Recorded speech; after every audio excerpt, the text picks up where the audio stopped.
Ronan Vale was having the worst day of his career.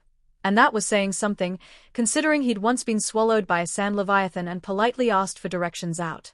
Now he was kneeling in the dirt of an alien battlefield, clutching his side where something definitely felt broken.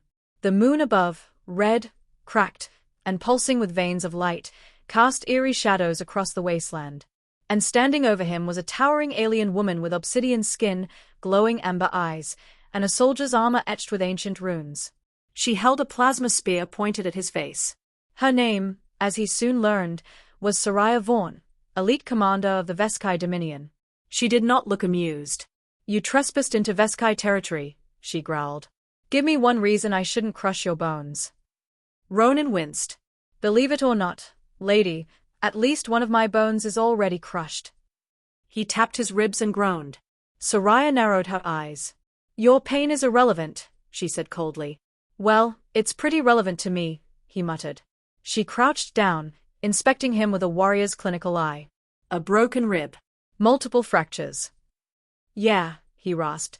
"I was thrown off a cliff by your patrol beast. Great hospitality." Soraya stood again, her silhouette sharp against the alien moon.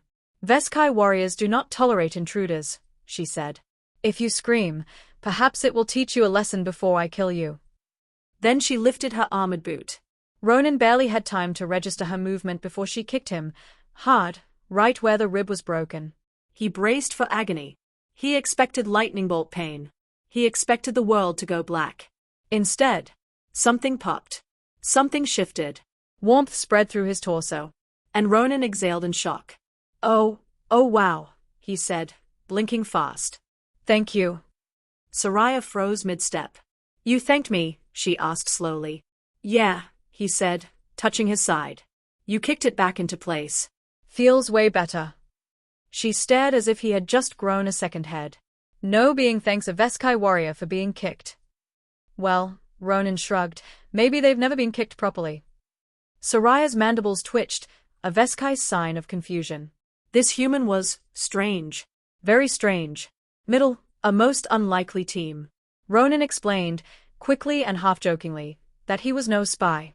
He was a bounty hunter tracking a fugitive war scientist rumored to be hiding in Veskai territory. Soraya didn't trust him at first. Humans were known for lying as much as breathing. But when he described the scientist, Dr. Hollenveric, her expression darkened. "That man," she hissed, "created a plague meant to wipe out my people." "Yep," Ronan said, dusting himself off. "That's the guy. Wanted across 7 star systems." Soraya looked him over again, evaluating, judging, calculating. "You cannot navigate this land alone," she said. "And you can't interrogate Veric without someone who knows human methods," Ronan countered. A long silence stretched. Then, finally, she extended a hand. "For now," she said, "we are allies." Ronan took her hand. "I like for now," he said. "It sounds like a promise and a threat." "It is both." The journey across Sharki. They crossed jagged cliffs, glowing fungi forests, and shimmering crystal ravines. While they walked, Ronan learned things. Soraya was the daughter of a legendary Veskai war general. She trained since age 6. She had never partnered with a human before. She hated jokes. Ronan, unfortunately for her, was made of jokes. "Your battle stance," she said one morning, "is sloppy." "It's also charming," he replied. "It is vulnerable." "That too." But slowly, she softened. He noticed it in small ways, the way her mandibles twitched when he teased her, the way she corrected his steps without insulting him, the way she always walked on the side where his rib had been broken. Despite her cold exterior, Soraya possessed a strange protectiveness. The ruins of Nahrvex. Their path finally brought them to the ruins, a shattered research facility half buried in rock. Ronan raised his blaster. "He's in there." "How do you know?" Soraya asked. "Because the air smells like chemicals and terrible decision-making." They entered cautiously. The deeper they went, the worse the air became, tinged with acid and decay. Then they found him. Dr. Veric stood beside a huge containment tank filled with swirling black mist. His once human face was stretched and corrupted by his experiments. "You're too late," he cackled. "The Veskai will fall. My plague will consume the galaxy." Ronan sighed. Why do villains always monologue? Can't you just surrender? Soraya stepped forward, spear lowered. Turn off the device. Varric sneered. Or what? You'll kill me. No, Soraya said. He will. Before Varric could react, Ronan fired, striking the console. Sparks exploded. The tank cracked. Varric screamed. No. You fool. The plague.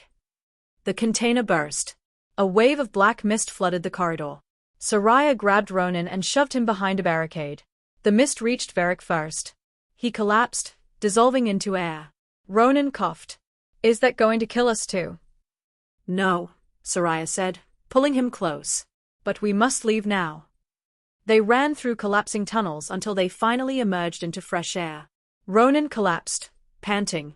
That was too close. You survived, Soraya said. That is enough.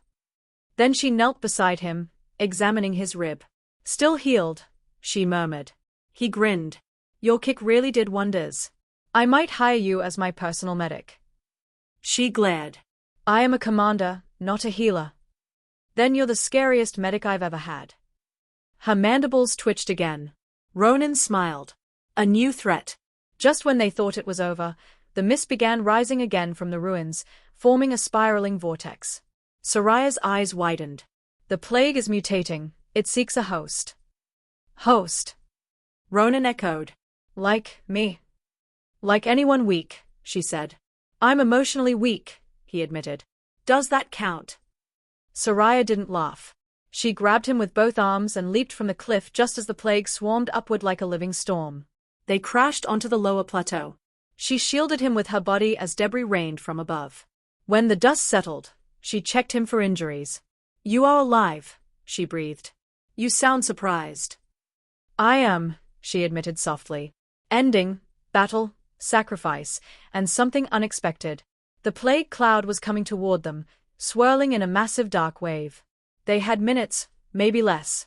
Ronan pointed upward. Any chance we can outrun that? None, Soraya said. Hide from it? Impossible. Negotiate with it. It has no mind. Well then, Ronan sighed, we're screwed. But Soraya stood tall and drew in a breath. No, she said. There is a way. She held out her hands, and the runes on her armor glowed. Veskai warriors can contain plague spores by absorbing them temporarily. But doing so kills us. Ronan stared at her. Then don't do it. It is my duty. It's suicide. It is salvation.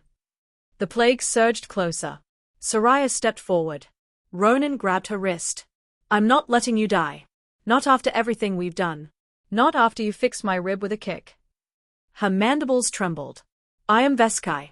My life is for my people. Well, I'm human, Ronan said, and my life is for my friends. She froze. Friends. That word meant something deep in Veskai culture, something sacred. Before she could respond, Ronan pulled out a small device from his pack. A quantum pulse stabilizer, he said. It resets unstable matter fields. She blinked. And you didn't use it earlier. I forgot I had it. You are the